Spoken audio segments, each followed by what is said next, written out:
When a 10-foot snowdrift stops a 10,000-ton train, traditional steel plows fail.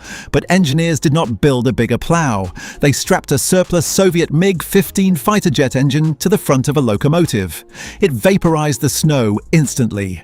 But pointing 5,000 pounds of thrust and 600-degree exhaust directly at load-bearing steel rails created a catastrophic new risk. The intense heat could warp the tracks, causing massive derailments. To understand how this crude thermal weapon did not instantly destroy the railway it was trying to save, you need to see the hidden mounting bracket logic. A Klimov VK-1 fighter jet engine produces well over 5,000 pounds of raw thrust. In a MiG-15 aircraft, that violent force pushes a military pilot through the sky at near supersonic speeds during active aerial combat operations. On the ground, and as strapped firmly to the front of a slow-moving locomotive, it became an unstoppable industrial blowtorch. The immediate problem was not clearing the snow, it was surviving the intense heat. Jet exhaust exits the rear turbine nozzle at temperatures heavily exceeding 600 degrees Celsius. Traditional railway tracks are forged from high-carbon steel. This dense metal is incredibly strong under heavy vertical compression, but it possesses a severe thermal vulnerability when exposed to sudden extreme heat. Prolonged exposure to this extreme, localized heat causes the dense steel to expand rapidly.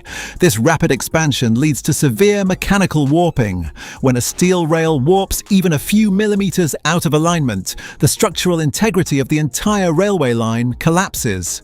A standard freight locomotive easily weighs hundreds of tons. A fully loaded logistics train can quickly exceed 10,000 tons of rolling mass.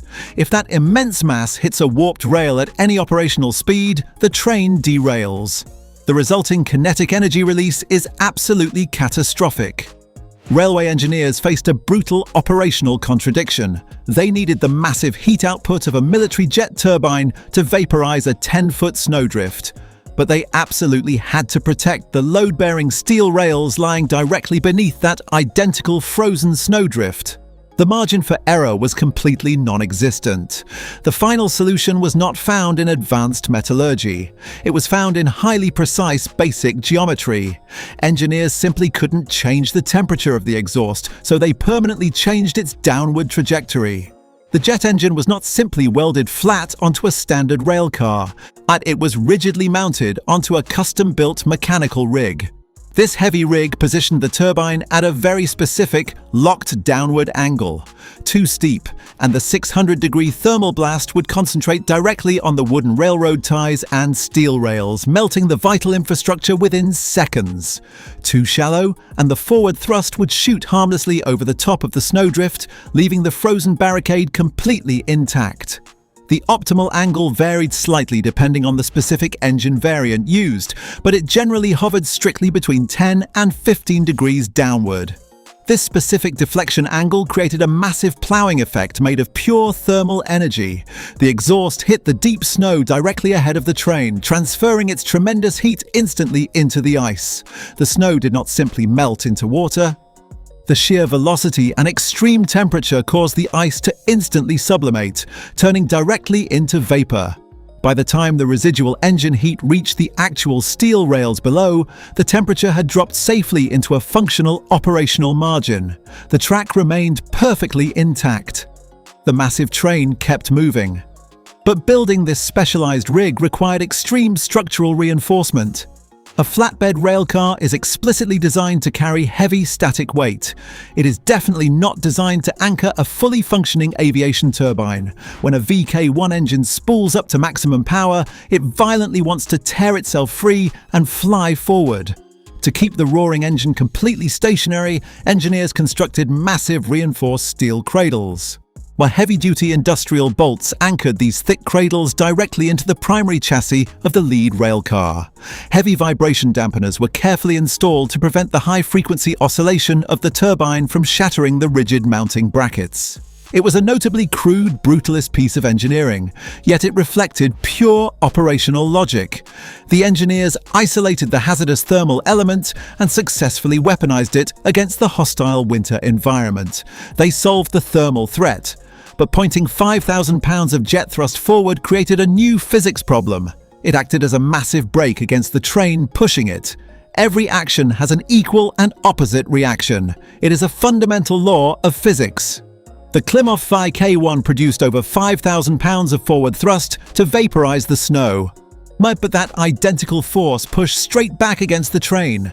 The jet engine was actively trying to reverse the locomotive. Overcoming this reverse propulsion required immense mechanical advantage. A standard railcar could never push that rig independently. It required the brute pulling power of a heavy-duty diesel locomotive simply to maintain forward momentum. The train had to physically overpower the aviation turbine. Engineers matched the raw thrust of the jet with the massive rolling weight of the locomotive. The locomotive crept forward at a deliberate walking pace. Inside the cab, the operational dynamic was highly unconventional. The noise level was absolutely punishing, requiring thick acoustic insulation just to prevent permanent hearing damage. The train engineer controlled the locomotive speed. A secondary operator managed the aviation turbine.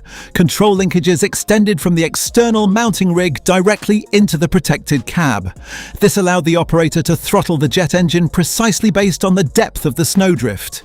If the drift was shallow, the throttle was reduced. If the train hit a 10-foot wall of frozen precipitation, the turbine was spooled up to maximum RPM. They balanced thrust against traction. Too much jet power, and the locomotive wheels would spin uselessly on the wet steel. Too little power, and the train would crash violently into the unyielding ice wall. Precise mechanical synchronization was mandatory. Fuel logistics presented a massive operational constraint. Aviation turbines are exceptionally thirsty machines. A Klimov VK-1 operating at high thrust consumes hundreds of gallons of specialized aviation fuel per hour. A standard locomotive fuel tank could not sustain this burn rate. Furthermore, the turbine could not safely run on standard thick railway diesel. The solution was modular and heavy. The snow-clearing train was not a single vehicle, it was a dedicated convoy. Directly behind the flatbed carrying the jet engine, engineers coupled a high-capacity rolling rail tanker. This tanker held thousands of gallons of highly volatile aviation fuel. Heavy-duty reinforced hoses connected the rolling reservoir to the turbine intake pumps. The engine towed its own specialized fuel supply. The operational reality of this system was deafening and extremely slow. The convoy moved at approximately 2 to 3 miles per hour. It was a crawling inferno. As the train pushed the roaring turbine into the drifts, the sheer volume of heat sublimated the snow instantly. The visual result was a massive cloud of dense white steam. The train operated entirely inside a self-generated fog bank. This blinding whiteout condition was disorienting and dangerous. Forward visibility dropped to absolute zero. The operators relied entirely on track signals, structural memory, and radio communication to navigate the blind route. But the core system worked. In pure, deep snow, the jet blower was an incredibly efficient clearing mechanism. It erased winter constraints entirely. But pure snow is a pristine laboratory condition. Real-world railways are distinctly different environments. As the brutal winter progressed, the tracks were not simply covered in soft, freshly fallen powder. They were buried under dense, dirty, compacted ice. Repeated freeze and thaw cycles turned the deep drifts into hardened structural barriers. When the jet exhaust hit these solid blocks of ice, the thermal dynamics shifted completely. The hardened ice did not immediately turn into harmless vapor. It shattered. The extreme velocity of the jet wash hit the fractured ice at speeds heavily exceeding 300 miles per hour. The exhaust blast transformed the heavy shattered ice chunks into high-velocity ballistic projectiles. The thermal weapon suddenly became a kinetic one. The engine cleared the snow perfectly, but it also cleared everything else. And that is when the engineers realized they had accidentally built a shrapnel cannon. But the extreme velocity of the jet wash did not just shatter the ice, it weaponized the environment. Seemingly the physical reality of the situation was absolute chaos. A massive Klimov engine turbine generates exhaust velocities exceeding 300 miles per hour. This is not simply a strong wind. It is an artificial hurricane concentrated into a narrow, highly destructive cone.